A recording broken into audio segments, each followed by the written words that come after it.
that your purse? No, Personal information. that's her purse. I'm like, wow. Okay. My purse is on the floor. No, I'm just, No, I meant my purse is on the floor. I know exactly. Okay, I think we should begin. Just people come in, then that's okay. So my name is Robin Woodman, and I'm an American, but I live in Italy now. So I had a nice little jaunt of a flight up here, no jet lag, I'm very happy. Who's suffering from jet lag right now, by the way? Yeah, I'm sorry. It's rough. I'm sorry. You're like, I need coffee. So today, Sasha and I are going to speak about personal transformation and professional excellence. So I think that personal transformation can lead to all kinds of excellence and not just personal excellence. I want to talk to you today about an experience that I went through and how it affects my professionalism and it affects actually every aspect of my life. I think I'm going to pick this up. I don't like standing in front of here. Okay, so I had an experience that probably a lot of people have been through in that I went through a very messy divorce. A very messy divorce. I'm 41 now. I went through that divorce when I was 29. But the difference between maybe the messy divorce I went through and some other divorces is that mine was with a dead man. I know. That woman's face in the back. I'm sorry. I'm so sorry. This is not a downer. This is not a downer. This is a story to hear. Okay, so let me unpack this a bit. It's okay. Don't worry. So here's what happened. Sometimes, when we talk about personal transformation, sometimes that can come from some sort of self-development, right? Maybe that's a little bit more formal. Maybe we take a course. Maybe we read a book. Maybe we work for a corporation and they send us to some sort of training or something. But sometimes personal transformation and self-development comes from an experience that we have in life, that we didn't know we were signing up for a course, and we didn't know what was about to happen. So for mine, it was this messy divorce with a dead man. Here's what this looks like. We get married in 2003. And by 2005, which is math of 2 years, I had finally accepted to myself that this isn't a good match. I don't love this man like I know that a woman loves a husband. And when I walked down the aisle that day, I shoved all of that down deep and I thought, it's okay, it's gonna be okay, it's not gonna be okay, right? It took me 2 years to realize it's not gonna be okay. And that was very, very hard for me. Because above all, you don't want to hurt anybody, right? And I always have carried, not some more, thank goodness, but always a big sense of guilt, right? So if you came over to my house and you're like, I lost my keys. I lost your keys, I know I did, right? I'll just take responsibility for that. So you can imagine that me telling him, I've made a grave mistake. I'm sorry, I accept this.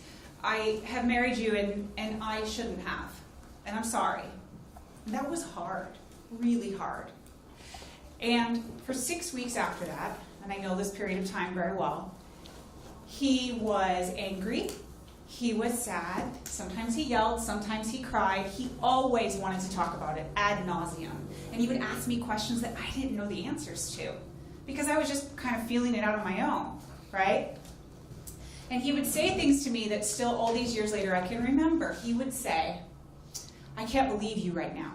If I was ever sure of anything in my whole life, it was our marriage. I can't believe you've done this to me. If we stay married, we have to have a whole new ceremony because you made a mockery of it and you lied and everyone should know about this. And I accepted this because I was so sad and I felt so culpable and responsible, and guilt was just hanging out with me as my best friend, right? Just hanging out all day and all night with me. And so this went on for 6 weeks. I lost 7 kilos. I started taking sleeping pills so that I could sleep at night just for any sort of rest, and I became easily startled. A door would do this to me. This is what I became. And I know it lasted for 6 weeks because all of a sudden it stopped. In the most horrible and sickening way it could have, it stopped. Because he died in a scuba diving accident on Thanksgiving morning. Now, think about where I've been for 6 weeks, and then think about this. Instantly, I am feeling a merry-go-round of emotions. Here's what it was like. Sadness. Oh my God, I'm so sad. I'm so sad that he doesn't have this life to live anymore. I'm so sorry for him. And then guilt. Oh my gosh, I feel so bad about this. Well, I've done this. I in some way have done this. And then relief. I'm not getting verbally abused anymore. I am not getting berated daily. Guilt. Why do you feel relief? He's dead. On and on and on. This went. For an additional 6 weeks. These are very defined periods of time that I will never forget, these 12 weeks. And the reason why that came to the end after 6 weeks is because I discovered, after 6 weeks of feeling like this, that he was a serial cheater the whole time we were together. We dated, he dated. We were engaged, he dated. We were married, he dated. He was a serial cheater, was his hobby. He was very good at it.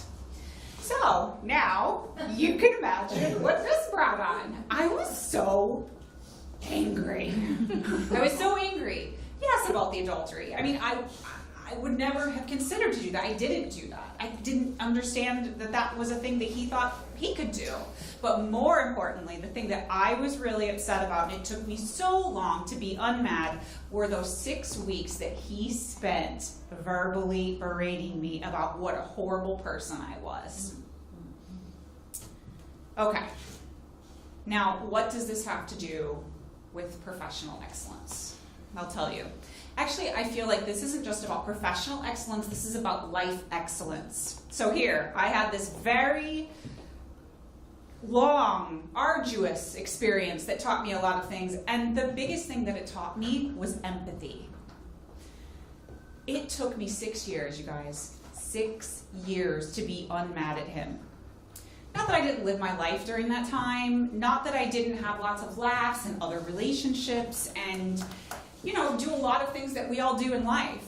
But it took me 6 years to arrive at the actual forgiveness where I actually cried again because he died. I was so sorry for him because I was able to understand, not agree, not choose the same actions that he chose, but I was able to understand how he arrived at that decision.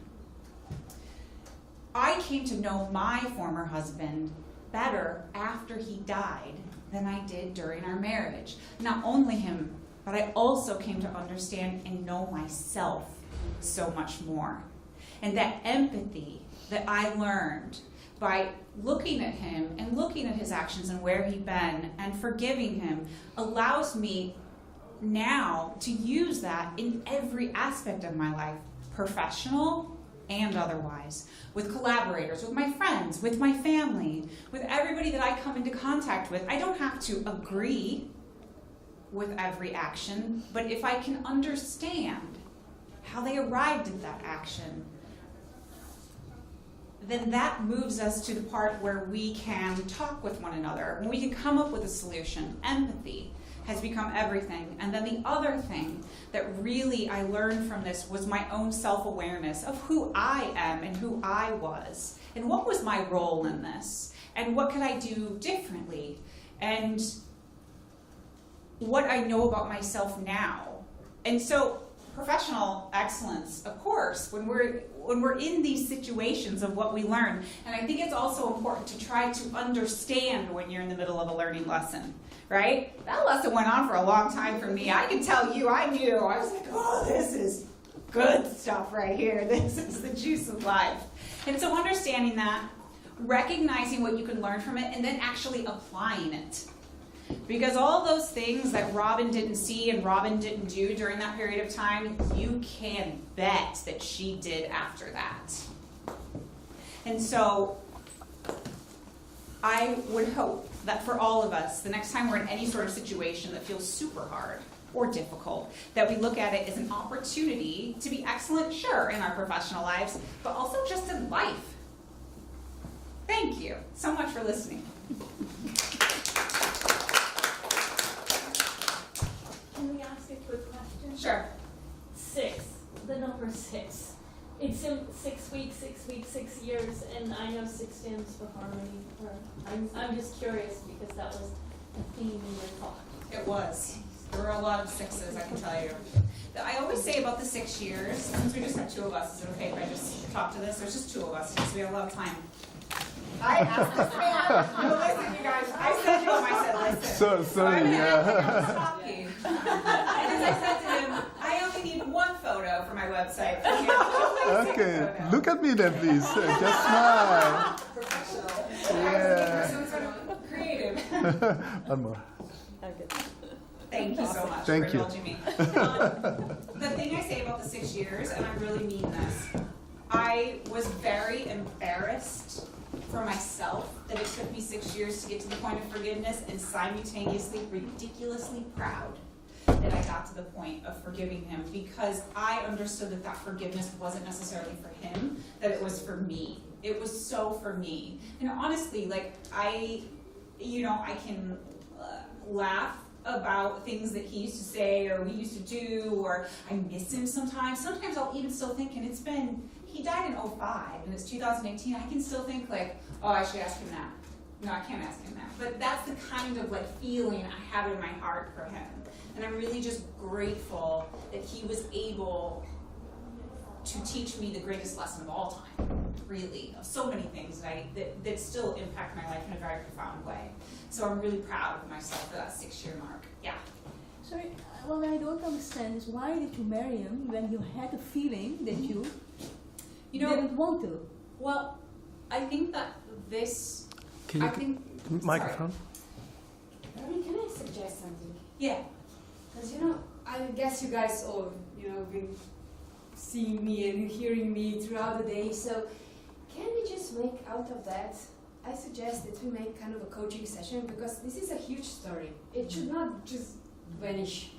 Can you just sit in a circle and I can moderate? And I will, Sure. because I guess everybody is kind of Perfect. thinking, I don't just feel kind of Are you crashing going to even my record story. I hope. This opportunity and talk Sure. about the personal transformation. I think that that's the greatness of this kind of.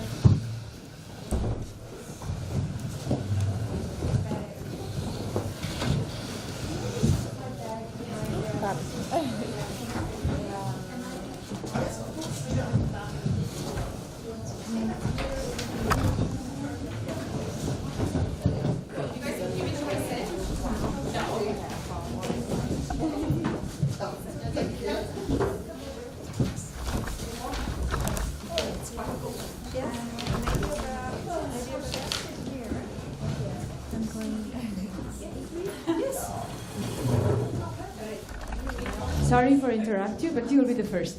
So I should be the second speaker to this, but I would seriously, Robin, thank you for your story, because it's so inspiring, and I guess we should learn more about your case and make it kind of a group session and talk about it. So should I just pass it on to you, because you had the question? I just had a question, Yeah? posed Sure. a question already. I think that I can tell by the way that you asked the question that for you it strikes you as, I don't understand how that could be something that you do. And what I would say to that is, I'm very interested in how girls and women interacted with their mothers, right? I saw a couple of speakers today, and then I would ask them, like, what was your mother's role in the house, right? Because that, to me, is the stuff. And I can tell you that my mother loves me very, very much. My mother also is someone who didn't, and I'm saying these kinds of things for the first time, so bear with me while I find the words for it. She wasn't someone that, I would say that she settled in life, and I think I picked that up from her, right? And so when I had those feelings of maybe this isn't right, I didn't address them or answer them, because I was kind of just going with the flow of, you know how in the States this happens all the time, and I'm not sure about other cultures. Here's how it goes. Oh, are you dating anybody? Oh, you have a boyfriend? When are you moving in together? Oh, you moved in together? When are you getting married? Oh, you're married? When are you having children? Are you only having one child? How dare you?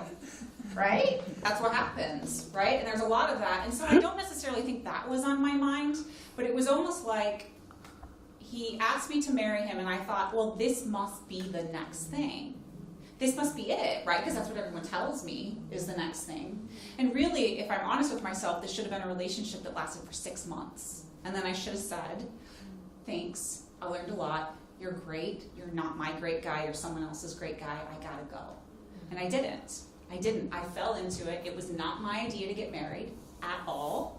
It wasn't anything that I talked about. It wasn't anything that I said, we need to get married or I'm leaving. It wasn't anything like that. And so also I'm kind of surprised that he was the one that wanted to do that, because he also was the one that, really loved all his extracurricular cheating activities. So that kind of always boggled my mind. So does that answer that a little bit? Yeah, I think so. So if I may add, I also work as an executive and life coach. So what I can also, see with my clients is that conditioning coming from society, from the family. And I believe that is common in every culture. Maybe the conditions are different, but the power of expectations and not to, I don't want to, not to deliver the expectations and not to be the good girl and the good daughter. So I should better do that and, try my best because something must be wrong with me to not fit in. So I believe that's a huge part of it. Absolutely. And because the topic is personal transformation, I would say, and it's really sad, isn't it, that we need those extreme situations that we wake up. Yeah. Right? Absolutely. It's kind of a divorce. To me, it happened. I got arteriosclerosis when I was 39. 39. When I got to the pharmacy, and I had a recipe, and she said, "So this is for your grandmother?" I said, "No, it's for me." And I said, No. How can it be for you? I said, "Yeah, apparently it is." Right? So I went to India. I took a month off. I switched everything. I took a gap year. I've studied for the International Coach Federation license, and I went. The first check of mine should be in half a year. I didn't go. After 1 year, they sent me again the invitation. I didn't go, and after 1 year and a half, because the doctor, she was a family friend, and our kids were in school together. She said, "If you are so unresponsible, not responsible to your own health, I know your kids. Can you just please come because of them?" So I said, "No, because I'm okay. I'm okay now." She said, "Well, good, but still, come for the check." And she was checking my veins and all, and nothing was there anymore. The plaque was gone. And she said, "Okay, call the doctor, I don't know who." And the doctor, I don't know who, came and he was checking. Nothing was there. And another doctor, and I said, "Okay, that's not good."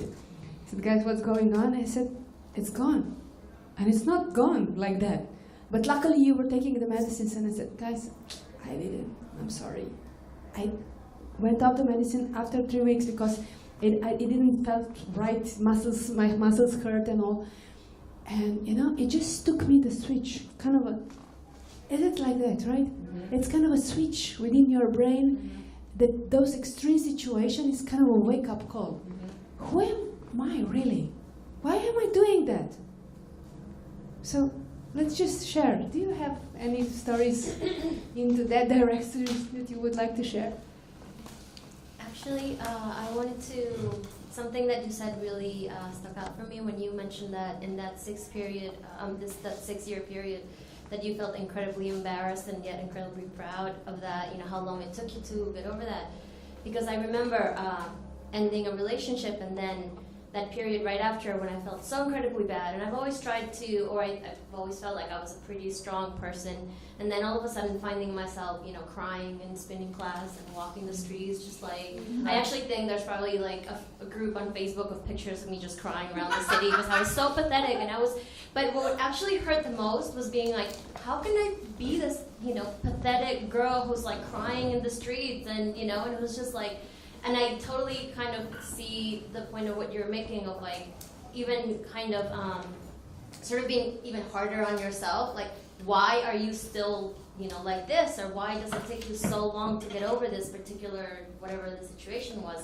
And yet, after it happened, being like incredibly proud of like, I did it, And right. I have to say it's been like one of the hardest things that I've ever had to do.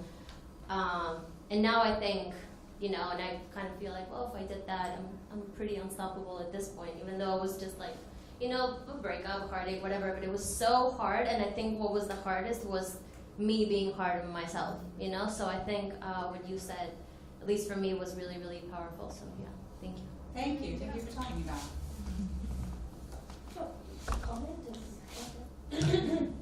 Thank you both. Robin, you said a couple of things. One, which was life lessons that you wonder, like, as we know, there's an expression, the soul contract.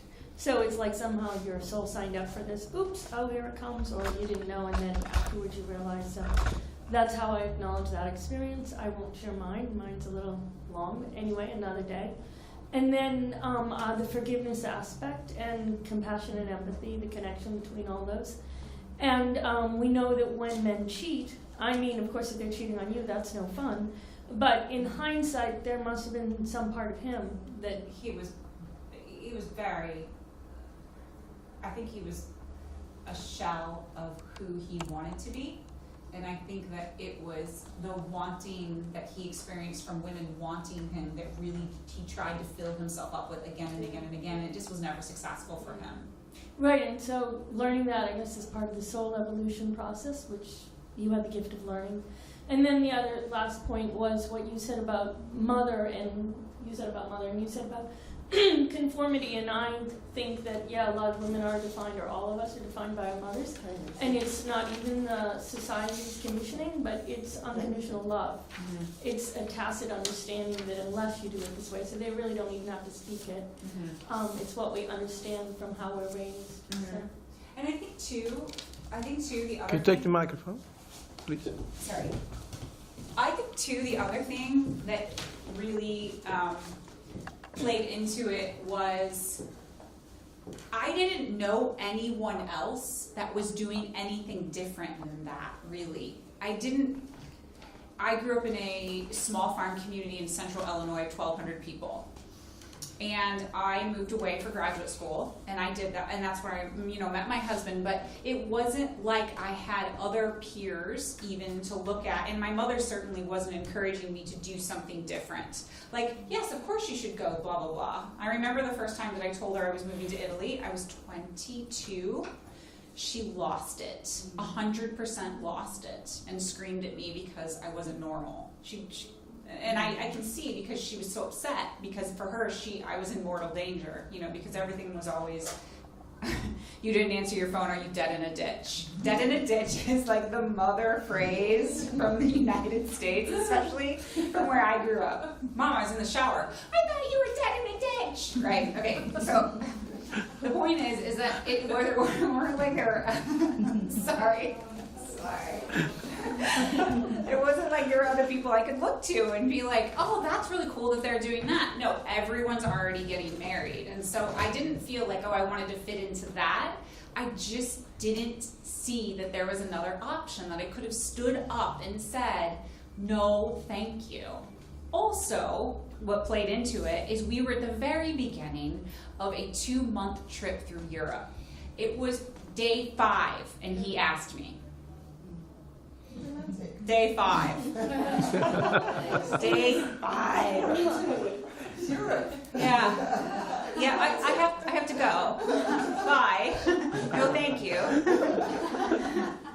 So You can't be what you can't see.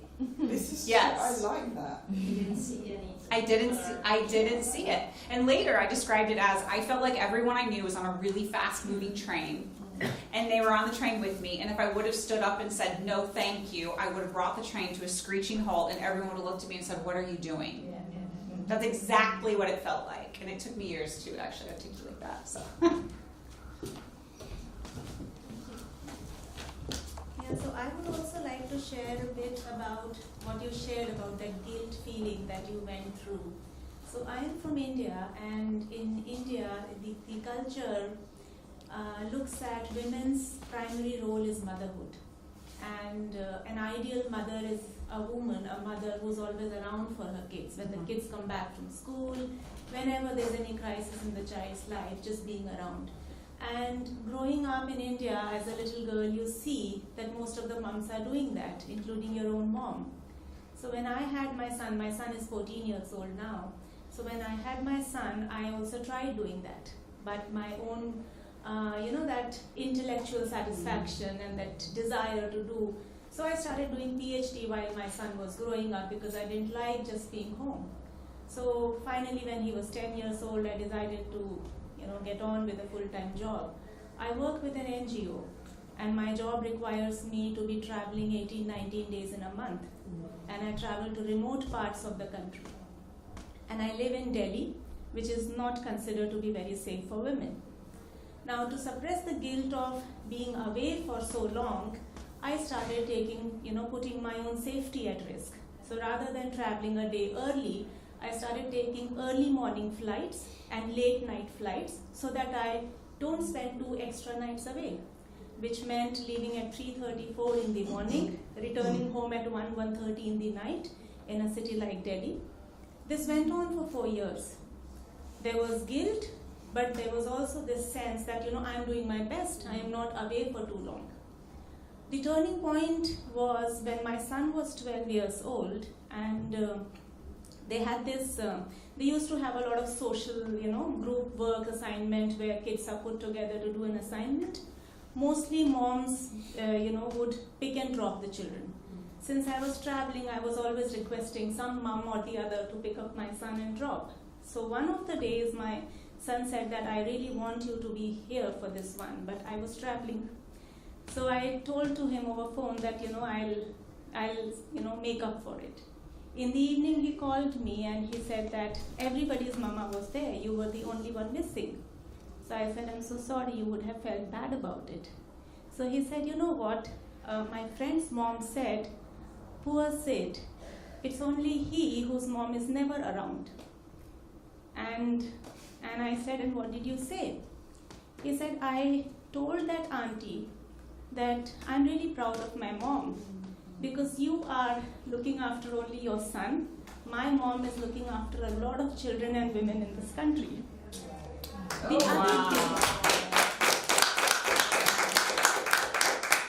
The other thing my 12-year-old said was that a lot of my friends need their moms to wake them up in the morning to get ready for school, push their children to do their homework. I put my alarm, I get up on my own, I get ready, I am very independent. Nobody needs to tell me what to do. So that was the turning point in my life. I stopped feeling guilty and I stopped taking risks. Thanks.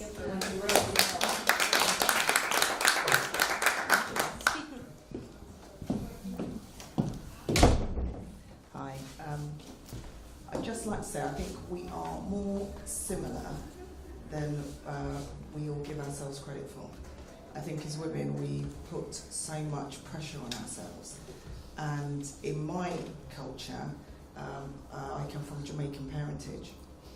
Proudly say that I'm second generation immigrant. Girls are taught to be good wives. That's it. So, you've got to cook, you've got to clean, you've got to look after your husband. If he cheats, you shut your mouth, you be quiet. If your husband doesn't pay the bills, you shut your mouth, you be quiet. And so, my mum, who unfortunately passed away in 2005, she was a very strong woman for a variety of reasons, but she always taught us girls to never be quiet. And so, I can't believe I'm sharing this because I'm sure she's looking down and said, don't tell that story. But when we were younger, it was not uncommon for domestic violence to occur within the community and nobody would say anything. And my mum would be like, listen, if the man beats you, don't worry, he's got to sleep. And when he's asleep, that's when you get some oil, you boil it, and you throw it on him. I mean, the things that she was advocating, she was like, he will never do it again. So, and up to this day, as we grew up to be young women, we was like, Mom, did you mean it? She was like, well, I'd hold the funnel.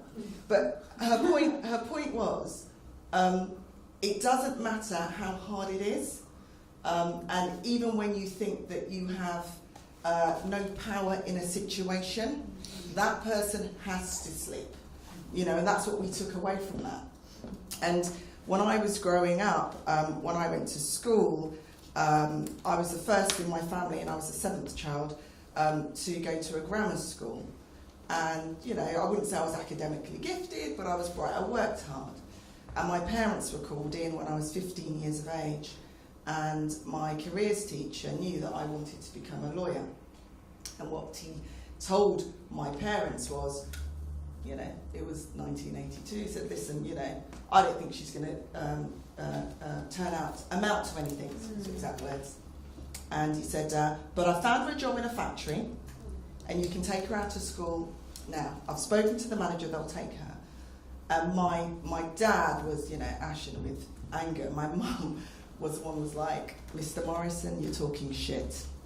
She was like, my daughter comes home every day, she studies really hard.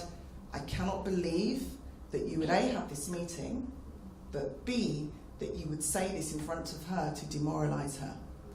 And so after that experience, we then went to the W.H. Smith, and my mum bought me lots of Let's Revise books. And my mother wasn't academic. She left school at 14. She could read, but she wasn't academic. My father worked in a factory. And although they couldn't help me, she was like, you cannot fail. Failure is no longer an option, because that man thinks that you can't be this person, and I know that you can. And so then I fast forward to my final year at university, where I was just filled with stress. And it was a couple of weeks before my exams, and you know, when you're just thinking, I haven't done enough, I need another year, this is too much, I'm not coping. And I called home and I said, Mum, you know, I don't know if I'm going to pass. And she says, what do you mean? She was like, I've just gone and bought myself a graduation suit for your graduation, and I've told all my friends that you're graduating in July, so there is no way that you can't graduate. And if you don't graduate, you're going to make me look like a fool, and I will kill you. And I graduated. So I think we are so much more alike than we actually believe. We're all taught different things, and we all pick up different messages. And I'm grateful that I came in today and I heard your story, because you resonated with me. I married a man who I absolutely loved, but had I lived with him, I would never have bloody married him. I'm still married to him now because we worked it out, but it was tough. But, you know, the guilt element was in my head, I have to be a good girl, I have to work this through, you know? And so I completely resonate. And I have one question for you, and I hope you don't mind because it's slightly personal. No. Were your husband's family aware that you had these feelings? Because had he told them that you wanted to leave and that you made the mistake, if that was the case, how were they with you at the funeral?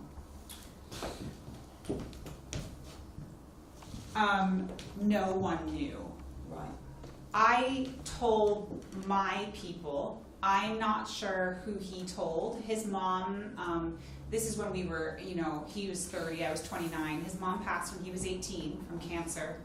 His dad and he were very close. I think that he told his dad we were having troubles. I think that he was scared to really say anything about it, like how big it was, because it could have snowballed into something else, which would have been his cheating, which I think what he was guarding with the utmost ferocity. So what that meant for me is since I found out that about him, everybody that came up to me, it's really hard, it's difficult when you have a different experience with someone who's just died than everyone else's experience. And because I never said anything publicly about it, because I thought that the people that loved him had suffered enough because he had died, I never said anything publicly about it. So they would come up to me and say how much they missed him and what a good guy he was, and I would just say, I'm sorry. I'm really sorry for you, and then I would just walk away. So that wasn't on the table, and neither was his cheating. I believe we've got another speaker. Oh, yeah. So let's just explain what's going on. Robin shared this really personal, transformational story. Yeah. So we've decided that kind of make it a circle of experiences, and we are all sharing now the personal transformational and the switches within our personal transformation. But if you prepared your own story, then we will just, is it okay we just pass it to... Yes. Yes. My apologies, I was confused. I was in the plenary thinking that I was supposed to be there. So sorry. My story is just really like reality is more surprising than fiction. When I think about that, my story has, goodness, narcissist, rape, cheating, and fraud, and murder. It's really like, I cannot believe it. I should be writing it in a book. My parents were the picture perfect of what was the previous generation. My father was working from Monday to Sunday, trying to prove himself. I'm a man, I'm a man, I'm a man, I'm a supplier, I'm a man. Be a man, you know? Still until today, I think he doesn't believe that he is the man. He has to continue proving himself. And my mother was a picture-perfect image of the girl, I guess of the 50s, you know. Mopping the floor on high heels. With her lipstick. That's really gorgeous. Whatever he says was the rule, and she was always very obedient. And what culture? I'm originally from Mexico. Mexico. So can you imagine that? Mexico, Catholic, that's the world. So under those circumstances, you can imagine what happened. He cheated on her. She couldn't stand it. Their marriage exploded. And I promised to myself that I will never be like her. I'll never be like her. What does that mean is that men are bad. All of them, all of them. I don't need anybody. I am strong. I don't need anybody.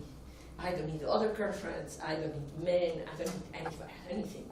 And I became really, really rough and tough and cynic and aggressive and really A-type, really big time A-type. And I went.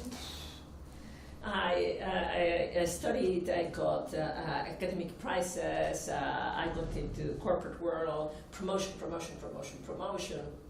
When I was 35, I was managing, I had the most senior role for my company in Europe. And my colleagues were 55, I was 35, all of them men. Can you imagine little Mexican girl and this gray-haired man in Europe? And I was negotiating contracts just like them. And I got better deals than them. Afterwards, I learned that I was the toughest negotiator of that company. And at some point, you know, I realized that, yes, I had a car. I smoked cigars. I got drunk in the weekend. I had lovers, I had beautiful clothes. Of course, I had power, I could fire and hire and these kind of things. But what did I have? Nothing. I had that job and that was it. I had so much anger against my parents. I couldn't see one single thing that my father did good. I couldn't see one single thing that my mother did good. I couldn't see anything that anybody did good. Because, as I told you, men were not good enough, women were bullies, nobody was good enough for me. And it was really like a blame. So, suddenly I realized that 3 fingers were pointing at me. Suddenly I started to take personal responsibility. And I saw, well, my life is really miserable. And it's time for me to get action on that. And I can tell you, it was a picture-perfect example, the girl, the poster girl of what they say, women to the top. I was a women to the top poster girl. And I said, I don't want this. So I can explain why to all those initiatives of women to the top don't work. Because on Sunday morning, who hugs you? another increase in your salary, more power. So I said, I don't want this. I like this, just all disappeared. And that's 10 years ago. And I dedicated myself the past 10 years to support women in this transformation, in this personal transformation. Everything has changed for me because I paid it forward. Of course, I educated myself to be able to do that. Even if my background is IT and management, I educated myself in psychology and coaching to be able to do it. But it's very cool because as I was able to help other women to go through that transformation, I changed my life completely. And I can proudly tell you that now, besides this awesome company that I help women to go through that transformation, I have a wonderful, wonderful husband. I'm not in love with this guy, and I think I want to stay with this guy forever. And I have 2 children, and it's a big deal, because the first one was born when I was 41, and the second one was when I was 43. I have a great relationship with both my parents and all the family. I can tell you that my mother is awesome. I can tell you many, many good things about her and about him as well. I can see them with compassion, finally. I have grown all the circle. So, I will practice if you want. Maybe you can just pass it forward from that side. I think what you said was very, very important, because I think, and this is just a personal belief to me, to raise your higher consciousness, that you realise from your highest consciousness there's only one thing that matters, and one thing where you know, God, I'm successful, I've got it all, and that's when you love yourself. And when you love yourself, you can then achieve everything, because what you give back is 100% instead of, oh, I'll teach you how to love yourself, dear, but I'm not going to do it for myself, a bit too tight, and I'm not doing that. So absolutely wonderful that you were up at what people consider to be success, and you rise into a higher consciousness and think, actually I have nothing. And the basis of everything in my belief is you love yourself, and then you can achieve everything. So thank you for sharing the story. I totally agree with you that if you do not drink your own medicine, then how is it possible that you can say to the other one, drink this? Yeah.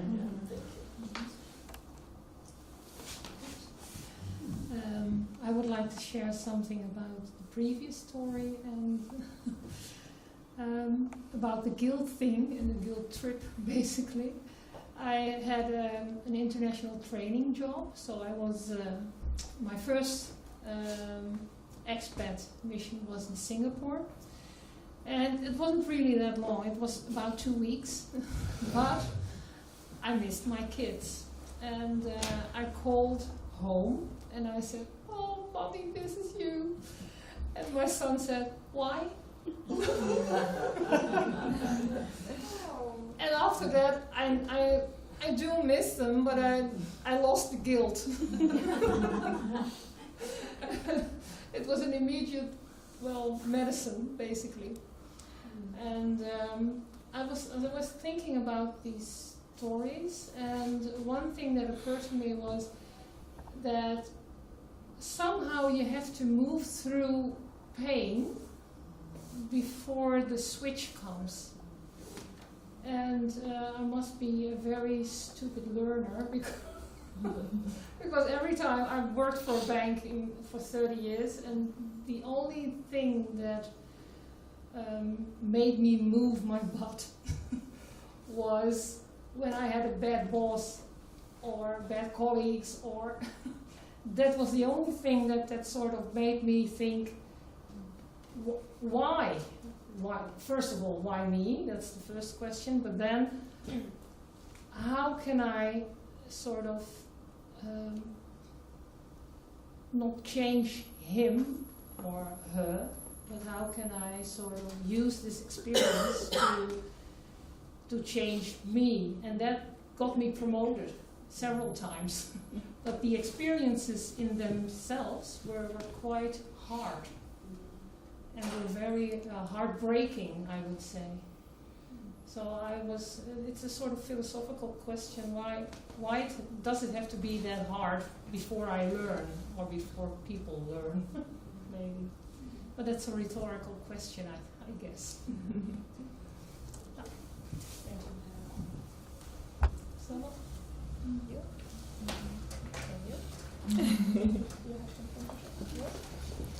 I just want to add something in Sasha's story. Regarding, she said that she was ill and she healed herself without any medicaments. So I have the same experience. I was not so much ill, but a little depressed, and I went through my big moments of darkness.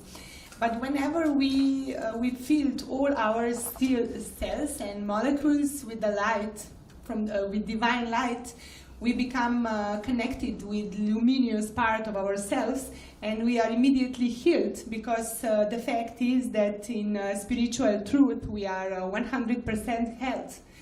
And I do not believe in any medicaments or anything from the outside world that can heal us. Whenever we are in tune with our own soul, with our purpose, we cannot be anything but just 100% health.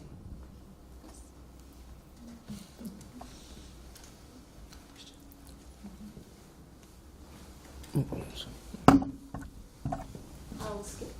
Someone else?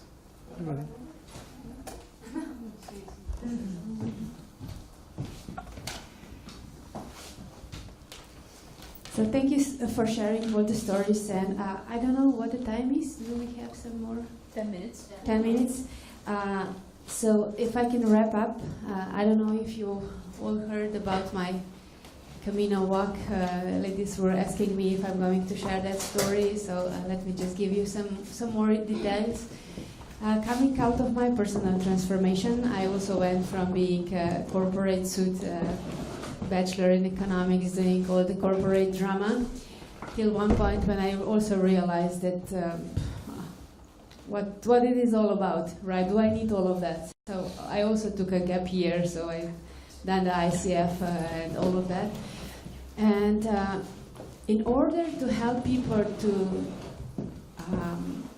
take the transformation on, or to actually believe there is possible to transform, I said I would start a project, and I will just, at the end of that, you just tell my own story. So I will not be full of theory, you should do that, and you should do that, and that helped, and these models and modalities would help.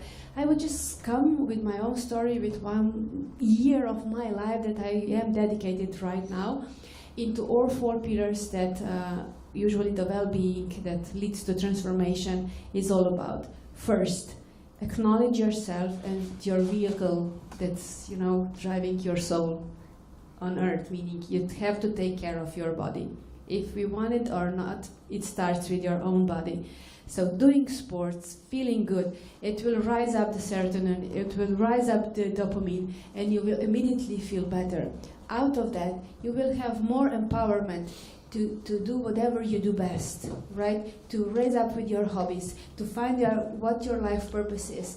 And out of that, also to find the way how to relax within this crazy world, how to find peace and how to find relaxation, and of course, at the end of the day, the good night's sleep. Those are the 4 pillars that are just simple steps that we can take on from tomorrow on. It's not that easy, but it starts with us. So, whenever the goal is, and my colleague coach would for sure agree with that, when the goal is too big and it's just like, wow, let's start tomorrow.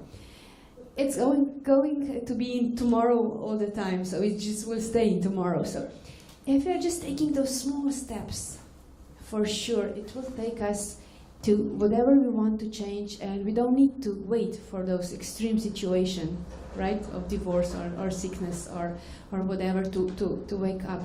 But just to take the responsibility for our own life, for our own health, and doing whatever we can within us, not expecting that somebody else will fix us or fill us our missing spots that we have. And as a children, we come with our own wounds. But our parents, although you said it was unconditional love, I believe that also, we are children within ourselves. The hard disk, we don't upgrade it. We are still like, I don't know, I'm 25. I'm not, but I feel like. So, right. So I believe that also when they were having us, they were wounded, with wounds from their own family. So they were just trying to fill up this wound. So they were conditioning us to fill up with whatever pain and wound they were having. So it was not about us. So the forgiveness comes out of that. It was not about me. No. I did not do anything wrong. They just were covering and they were just healing whatever they had. So out of that, the forgiveness comes, and it comes to the point, okay, if I could be me, and it's a blank piece of paper, what could I be, and what is the best thing that can happen out of that? It's a huge responsibility that comes with that, because it's easier to blame than to be whatever we have to be. So be all you can be, and thank you for this session. It was kind of a different one, but I think we all have our voices, and we could share our stories, so enjoy. Thank you.